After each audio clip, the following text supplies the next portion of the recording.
Hi, I'm Lauren Lucille Vassar, the host of an online show called The Celiac Diva, where I bring people the dish on all things gluten-free. And today I'm partnering with Shar to bring you Better Without, your guide to a gluten-free life, where our mission here is to bring you all sorts of information and tips to make your gluten-free life both easy and fun. So no matter whether you're newly diagnosed or you've been gluten-free for a while, this series is just for you. Hi, I'm Ann Rowland Lee, Char's dietitian and your resource for your gluten-free life. Now, it's the holiday time, and holidays mean gathering together with family and friends and sharing meals. But today, we're going to talk about doing that holiday meal great and gluten-free. We're fortunate to have Nicole with us to give us the best tips and tricks on just making sure that gluten-free meal is tasty and delicious. Well, thank you ladies very much for having me here. My name is Nicole Bubalo. I'm the head chef and head baker with the Benevolent Kitchen. I've been working in the culinary profession. We're dealing with special diets for over 20 years. And I myself am a celiac and have been gluten-free for about 10. I look forward to sharing my tips and tricks on holiday baking with you today.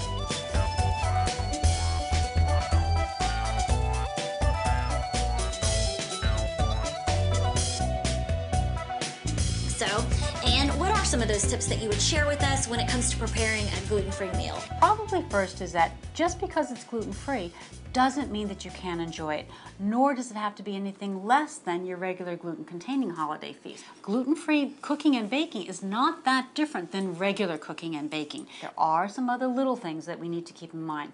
One is that you need to select your gluten-free, whether it's naturally gluten-free or manufactured gluten-free products, carefully. Check ingredient labels, check the product label. You need to make sure that you're avoiding cross-contamination very, very carefully. The good news is you can take gluten-free products and easily substitute them in. Nicole here is going to show us how to take some of our favorite traditional recipes and work them into a gluten-free diet. Absolutely, and it is very simple. You take your gluten-free manufactured cookies, and then you follow your recipe, your grandma's recipe, your favorite recipe, whichever recipe you were using before. In this case, not a whole lot of changes happening. So we open up our package, and for simplicity's sake, we're going to put them in a Ziploc bag in order to roll them out.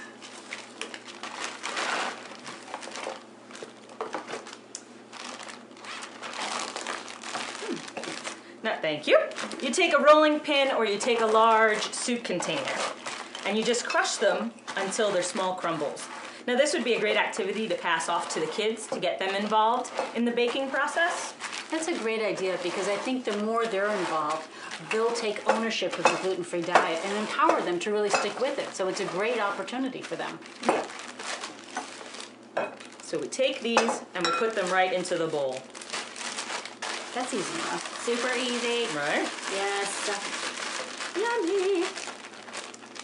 And that goes nice out of the way. And we take a 1/4 cup of softened butter and a dash of cinnamon. It's the holidays after all. That's right. That's true. And we mix them all up. And then once it's pretty well incorporated, as we've got going on here, we'll press it into a pie plate.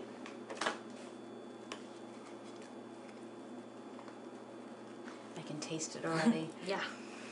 Now, if you didn't want to get your hands dirty, you could put plastic wrap on this and press it down.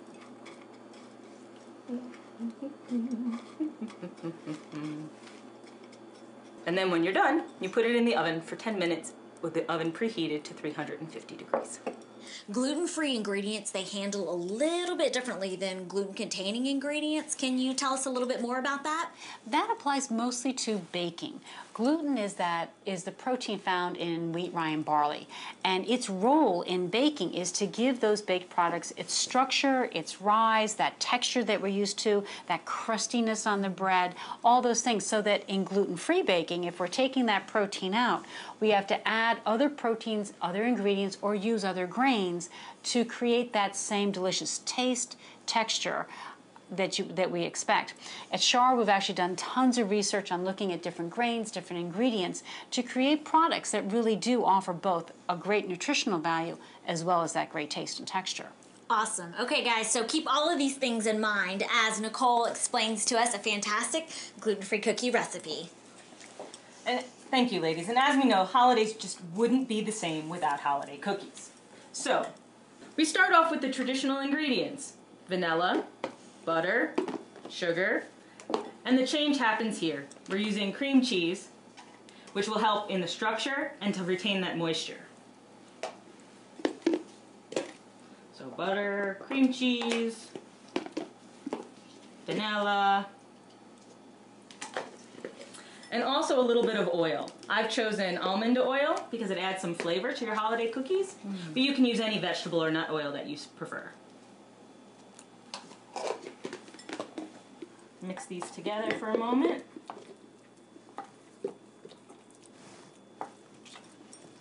Then we'll add sugar.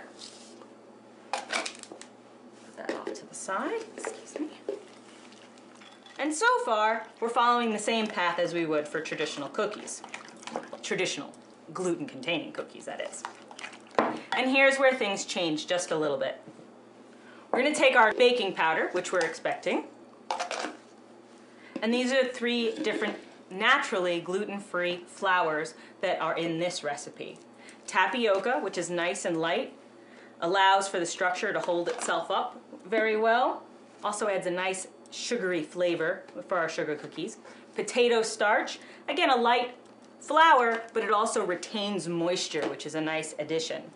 And I've chosen sorghum instead of maybe a rice flour because it has a little bit more nutrition, some fiber, and definitely some protein.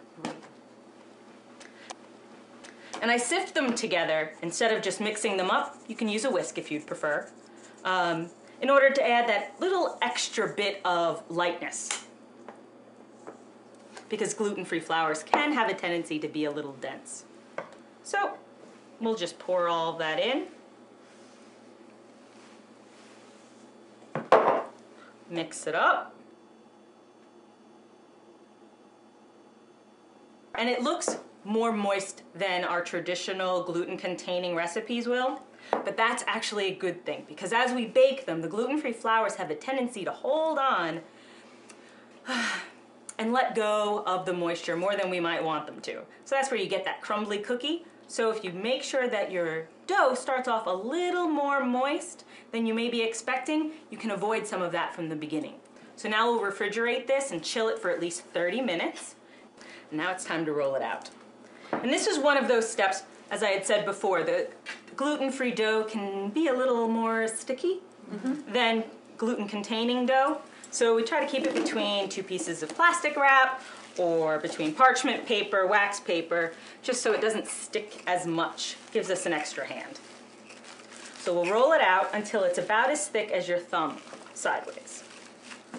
You can go thinner or thicker depending on how you like your cookies. Do you like them chewy? Do you like them crispy?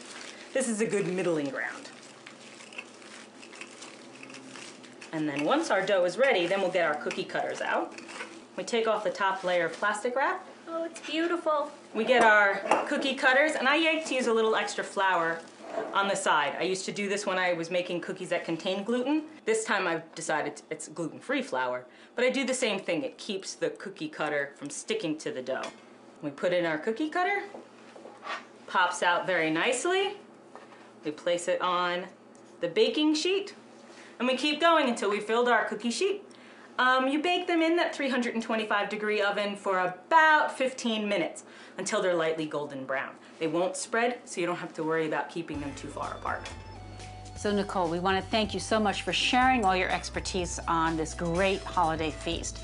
A couple takeaways we have are make sure you're using gluten-free products. If you're using naturally gluten-free products, read those ingredient lists very carefully.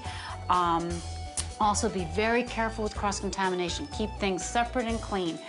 Last takeaway too is if you're handling flours, gluten-free products do handle a little bit differently.